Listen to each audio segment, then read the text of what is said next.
Boa noite, meus irmãos. Boa noite. E irmãs, né? Porque é praticamente o público feminino. Sejam muito bem-vindos ao nosso grupo espírita Aprendizes da Fraternidade, em mais esta noite, em mais este dia em que nos reunimos, aqueles que estão presentes aqui e aqueles que também estão nos assistindo de suas casas, dos seus lares. Que possamos aquecer e confortar os nossos corações por meio desta prece e por meio desta breve exposição.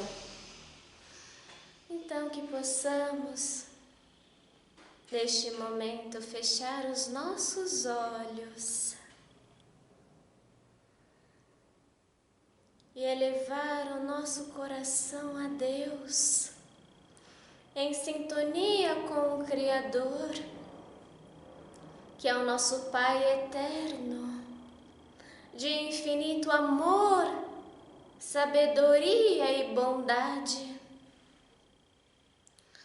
Deus, aqui nos encontramos reunidos em Teu nome, por Teu nome e sob o Teu Evangelho, como pequeninas estrelas sobre este firmamento, como pequeninos trabalhadores da Tua seara,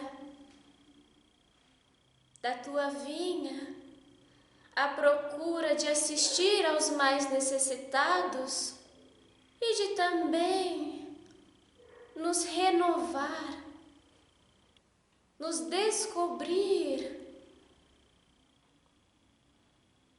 nos modificar e transcender, nos desenvolver dentro da nossa trajetória evolutiva. Então, Deus, só podemos agradecer pelo Teu amor, pela Tua misericórdia e pela Tua benevolência para conosco, criaturas ainda tão pequeninas, tão imperfeitas, que há pouco saímos do estado de infância espiritual. Mas o Senhor nos acolhe, o Senhor nos abraça, o Senhor nos entende e propicia todos os meios para que continuemos a dar os nossos passos. Então, Deus, para tudo demos graça, pelo pão da vida, pelo pão da mesa e pela oportunidade de aqui podermos nos reunir. Que as palavras desta pequenina palestra possa tocar a todos os corações, a todas as mentes e ao nosso espírito.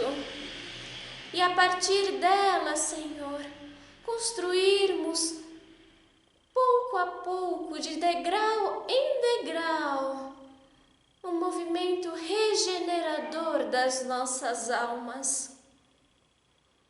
E para que possamos assim, Senhor, dar por início a mais esta palestra, a mais esta exposição, agradecidos pela presença e assistência aqui amiga de nossos benfeitores desencarnados, que possamos fazer a oração do Pai Nosso, que o Mestre Jesus nos ensinou, assim dizendo: Pai nosso que estais no céu, santificado seja o vosso nome. Venha a nós o vosso reino, seja feita a vossa vontade, assim na terra como no céu. O pão nosso de cada dia nos dai hoje, perdoai as nossas ofensas, assim como nós perdoamos a quem nos tem ofendido. E não nos deixeis cair em tentação, livra-nos, Senhor, de todo o mal, que assim seja. Bom, meus irmãos, minhas irmãs também, hoje eu irei falar sobre inteligência e moralidade na visão espírita. Um tema que minha mãe diria bem Lívia de ser, né? E só eu mesmo para escolher um tema desses.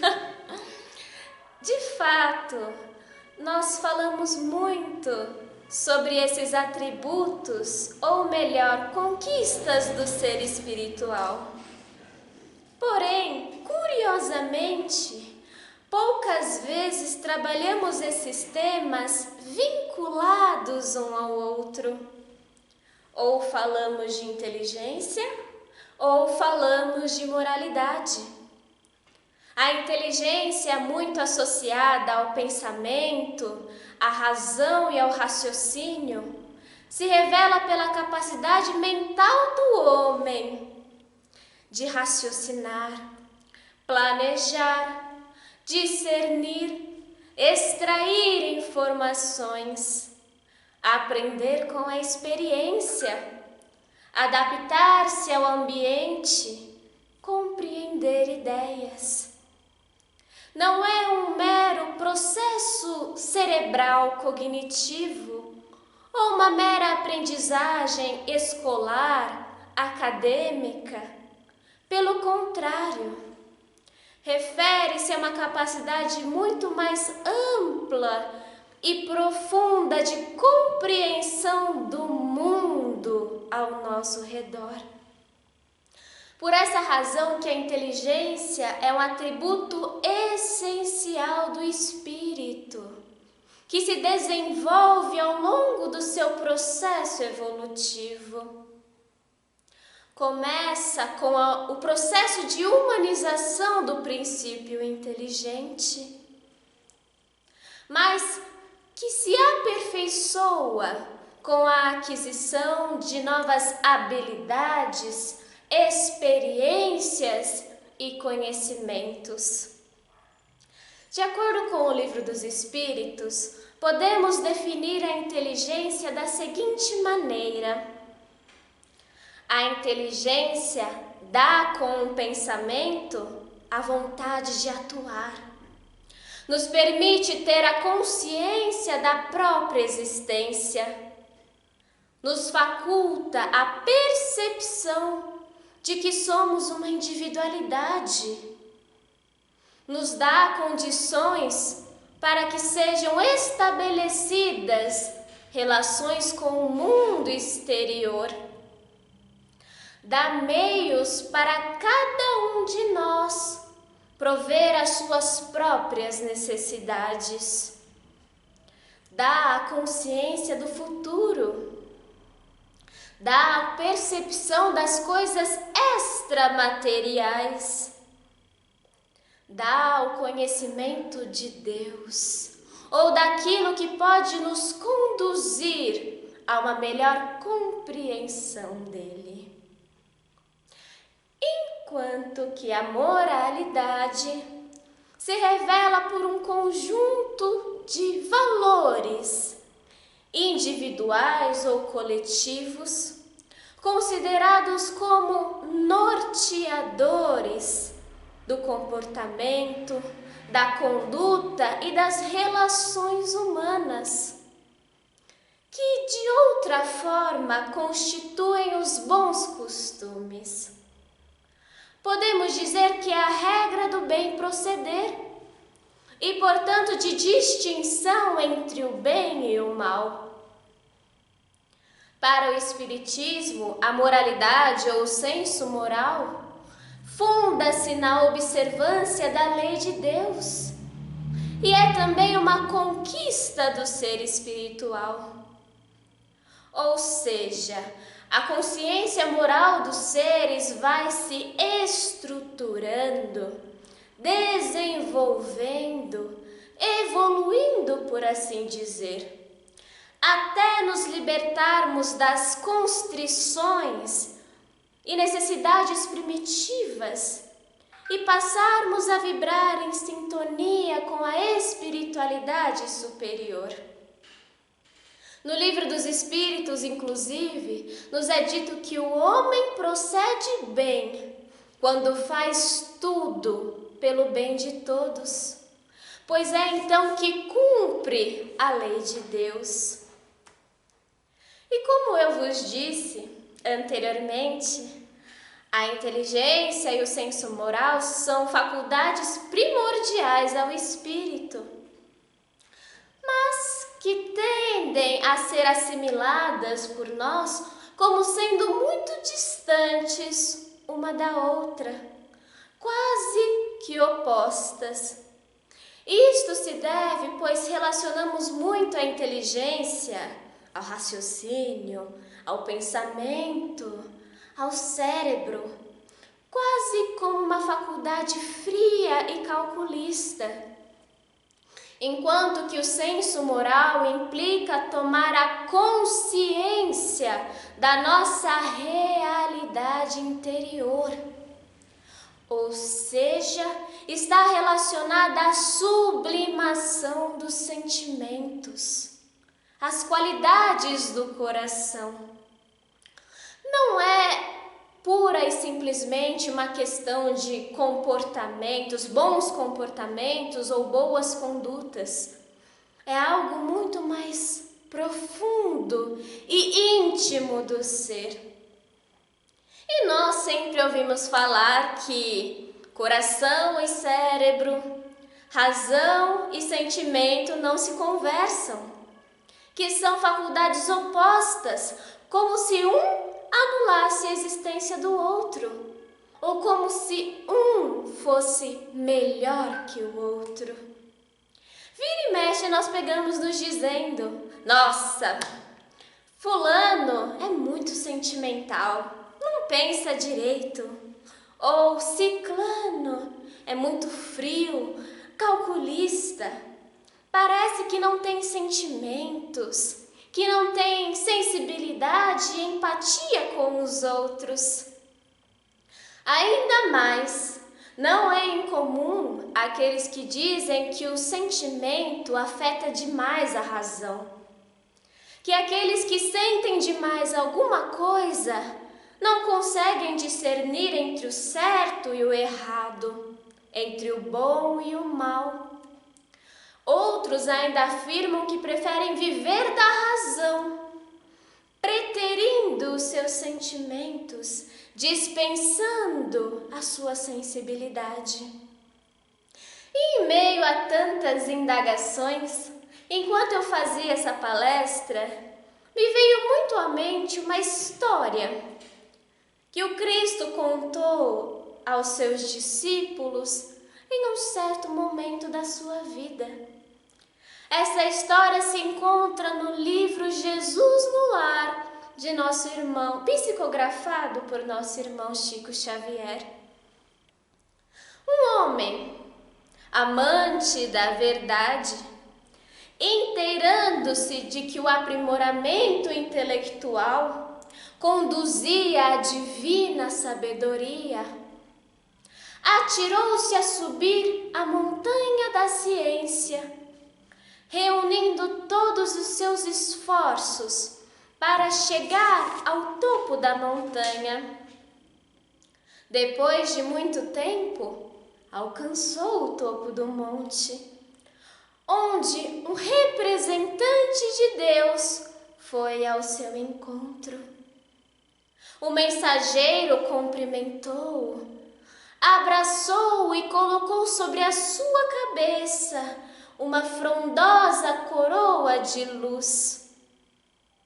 Todavia, quando o vencedor do conhecimento quis prosseguir adiante, na direção do paraíso, o mensageiro recomendou que ele refizesse o caminho percorrido, afirmando que a sua atitude na revisão do caminho dependeria a concessão das asas, com que seria possível voar ao encontro do Pai Eterno.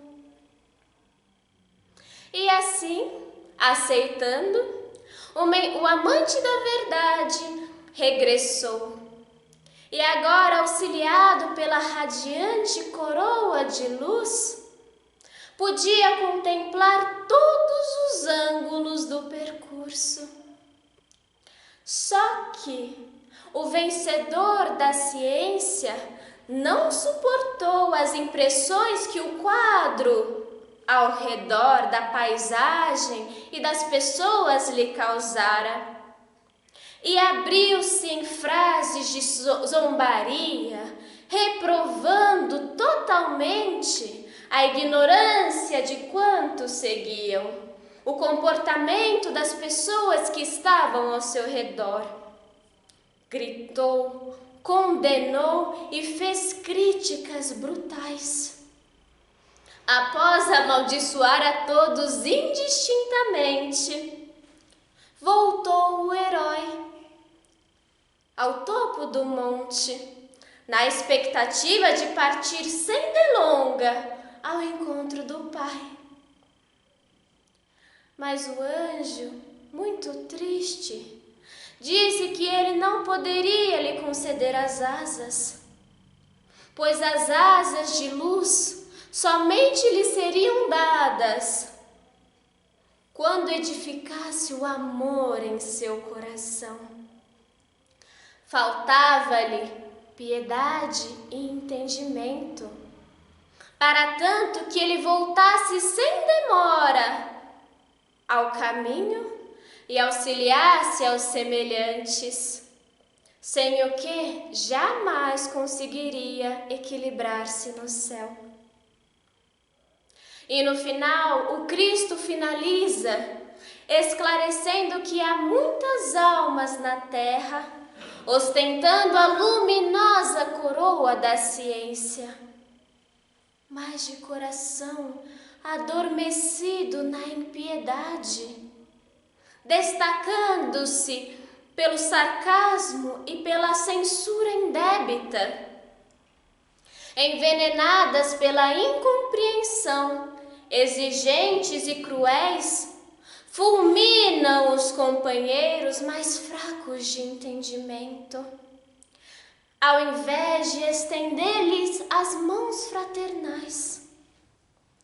Enquanto, porém, não se decidirem a ajudar aos irmãos menos esclarecidos e afortunados, acolhendo-os com sinceridade e devotamento, não receberão as asas com as quais lhes será lícito, permitido partir em direção ao céu.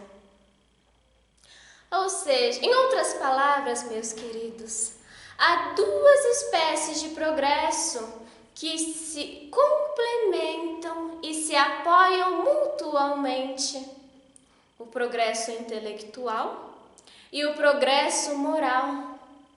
A humanidade visivelmente tem feito incontáveis progressos no campo do conhecimento.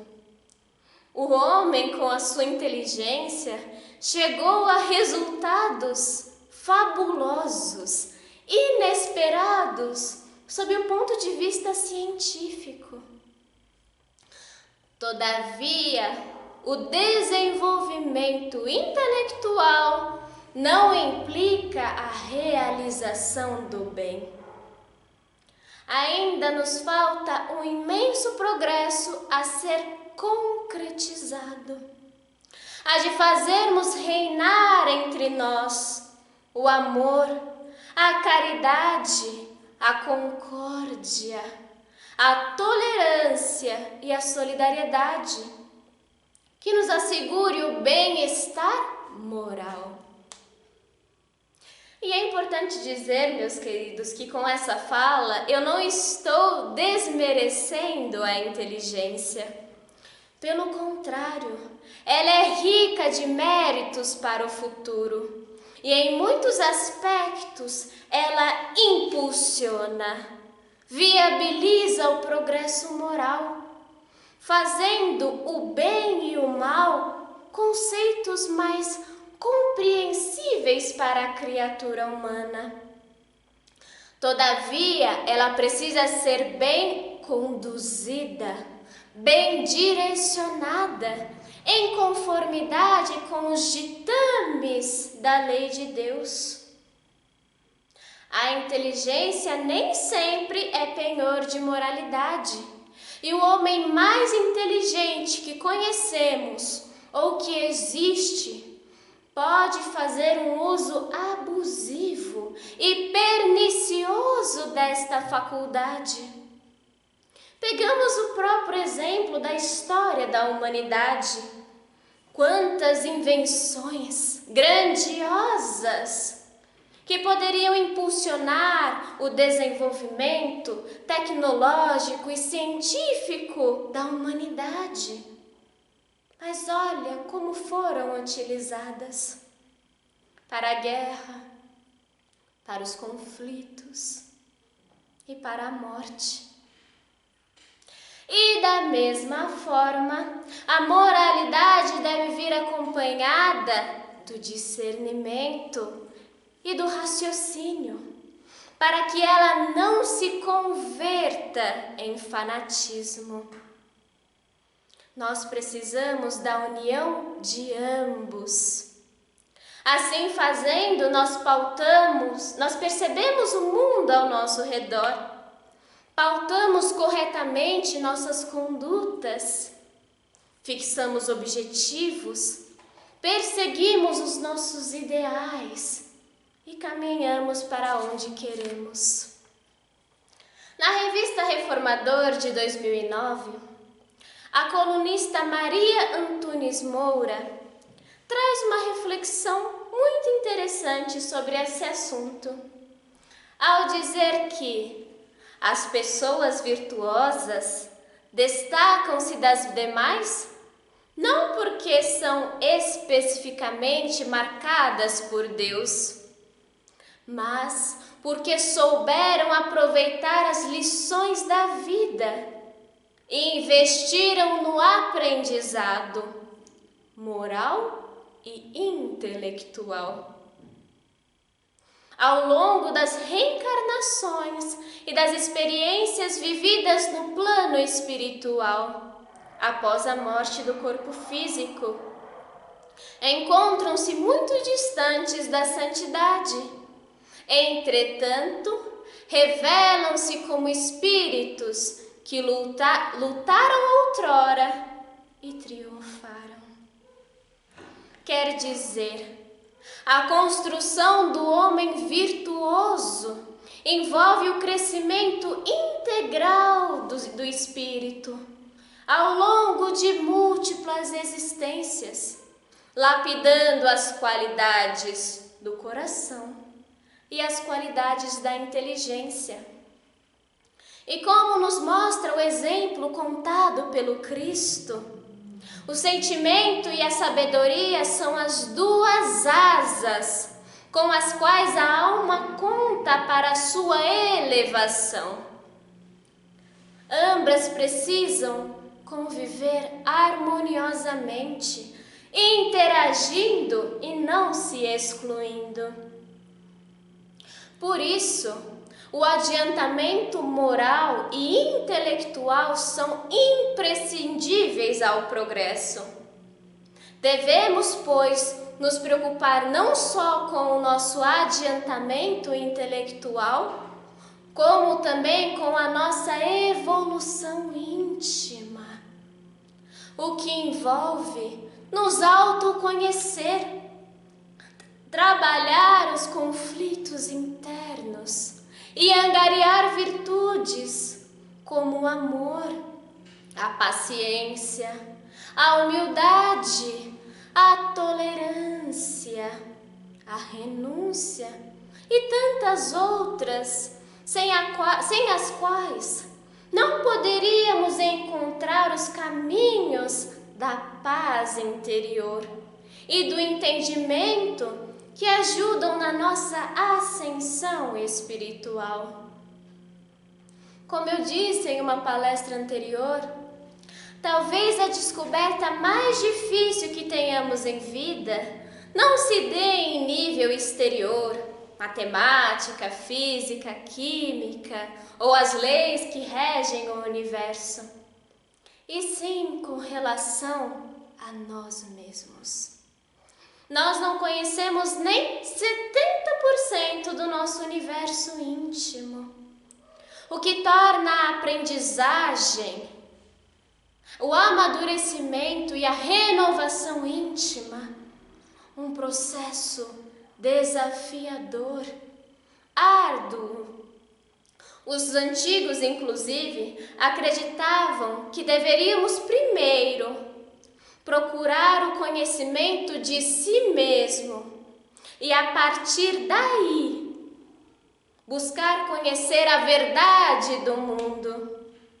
Por isto, a célebre frase de Sócrates: conhece-te a ti mesmo. Como é difícil educar os nossos sentimentos, não é mesmo? Como é difícil renovar o nosso mundo íntimo. Mas, se por um lado é um processo complexo, sim, nós temos uma solução. Redigido há mais de 2000 anos, o Evangelho não se resume a descrever a vida e a obra do Cristo, como também se constitui o maior roteiro de renovação moral que temos na Terra, a conduzir nossos pensamentos, nossos sentimentos e as nossas condutas, e a nos mostrar que o bem, a prática do bem, é a maior escola de renovação moral que temos, pois ela conjuga em seu curso a experiência e a virtude, a inteligência e o sentimento. E para finalizar essa palestra, no livro Religião dos Espíritos, o Emmanuel traz uma descrição muito interessante sobre o que é ser um homem inteligente. E ele nos diz: em verdade, o homem inteligente não é aquele que apenas calcula, mas sim o que transfunde o próprio raciocínio em emoção para compreender a vida e sublimá-la.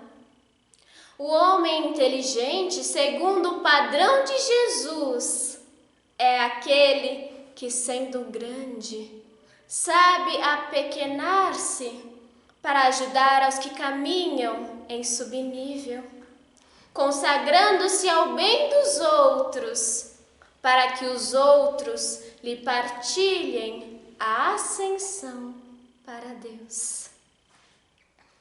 E assim, meus irmãos, diante destas palavras de incentivo ao nosso melhoramento intelectual e principalmente ao nosso melhoramento moral, dos nossos sentimentos, do nosso mundo interior, deste universo que eu diria grandioso, que possamos absorver destas palavras em nosso coração e transformá-la em ideias, transformá-la em ações, transformá-la em condutas, e assim nos fazermos verdadeiros trabalhadores do Cristo nesta nossa jornada em direção à nossa perfeição, à nossa elevação.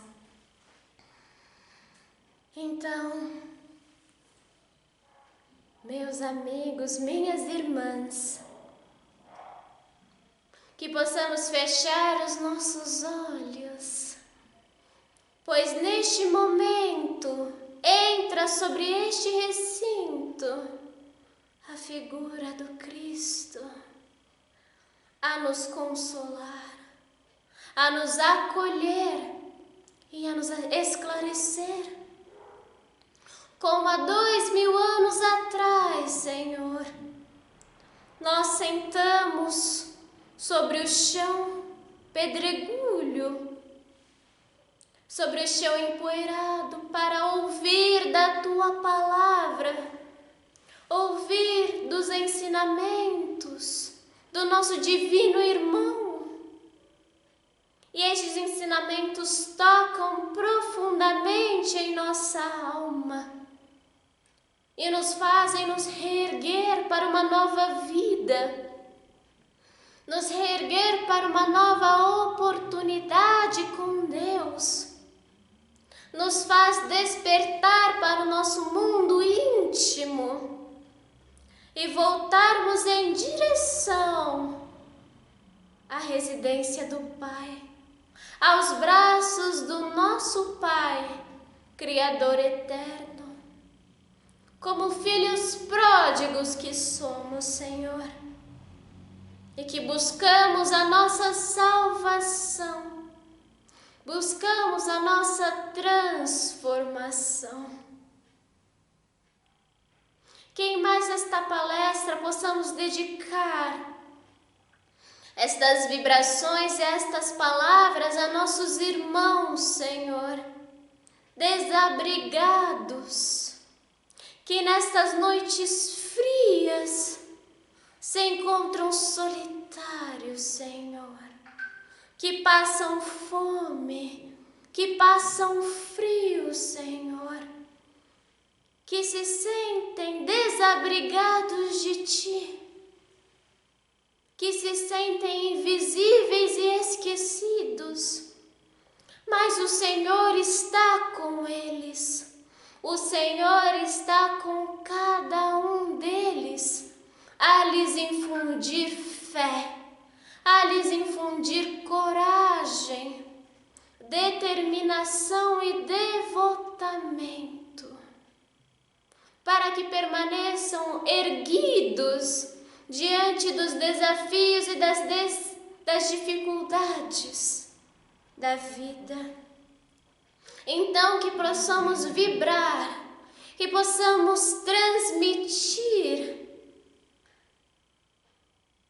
estas luzes, estas pequenas centelhas de luzes para nossos irmãos que muito necessitam.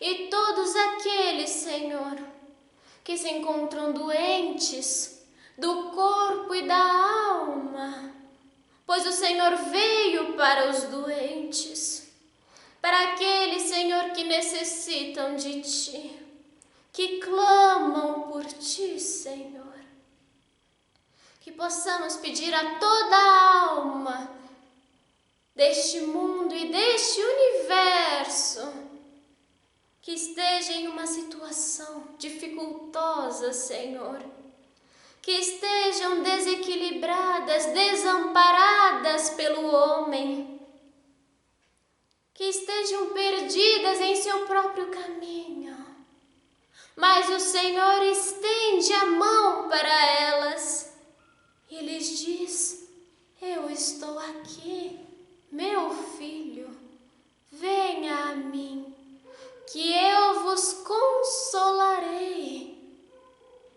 que eu vos auxiliarei. Que as palavras desta palestra, meus irmãos, possam tocar o coração de cada um de vocês e que a cada dia possamos ser homens melhores, sermos espíritos melhores, sermos seres eternos, renovados. E para que assim possamos finalizar a mais esta palestra, que possamos fazer a prece que o Mestre Jesus nos ensinou, pois naquele momento nós não sabíamos orar. Assim dizendo: Pai nosso que estais no céu, santificado seja o vosso nome, venha a nós o vosso reino, seja feita a vossa vontade, assim na terra como no céu. O pão nosso de cada dia nos dai hoje, perdoai as nossas ofensas, assim como nós perdoamos a quem nos tem ofendido. e não nos deixeis cair em tentação. Livra-nos, Senhor, de todo o mal. Que assim seja.